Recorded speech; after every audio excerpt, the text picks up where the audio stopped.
নবীজি সাল্লাল্লাহু আলাইহি ওয়াসাল্লাম বলেছেন ফানাবিয়ুন হাইয়ুন, প্রত্যেক নবী, শুধু আমি একা না, প্রত্যেক নবী রাসূল তাদের রওজা শরীফে জীবিত। সুবহানাল্লাহ বলুন। শুধু জীবিতই না, আল্লাহর তরফ থেকে তারা রিজিক পায়। পাশাপাশি মুহাদ্দিসিনে কেরামরা ব্যাখ্যা করতে করতে করতে তারা ব্যাখ্যায় লিখে দিলেন, শুধু আল্লাহর নবীরই কবরে জিন্দা না, আল্লাহকে যারা সন্তুষ্ট করে কবরে গেছে, মাজারে গেছে, তারাও জিন্দা। সুবহানাল্লাহ জোরে কয় না? আব্বা জান্নারে আমার,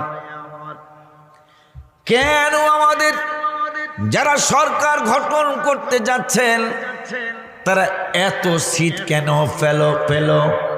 আমার বিশ্বাস এইবার ঈদে মিলাদুন্নবী সাল্লাল্লাহু আলাইহি ওয়াসাল্লামের সময় আপনারা যারা ফেসবুক চালান তারা দেখেছেন।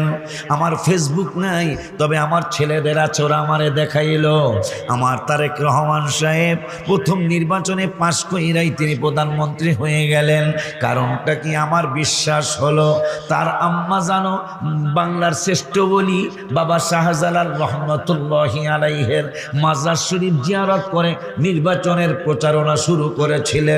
আর তিনিও তার মায়ের পদাঙ্ক অনুসরণ করে তিনিও বাবা শাহজালাল রহমতুল্লাহি আলাইহির মাজার শরীফটা জিয়ারত করে তিনিও কিন্তু নির্বাচনী প্রচারণা শুরু করেছেন।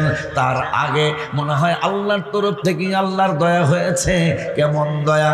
লন্ডনের মতো ইংরেজি দেশে, ইংলিশ দেশে তিনি এইবার ঈদে মিলাদুন্নবী সাল্লাল্লাহু আলাইহি ওয়াসাল্লাম একবারে জাঁকজমকের সহিত পালন করেছে। তিনি বানিয়ে দিয়েছেন। মারহাবা কি জোরে বলা যায় না?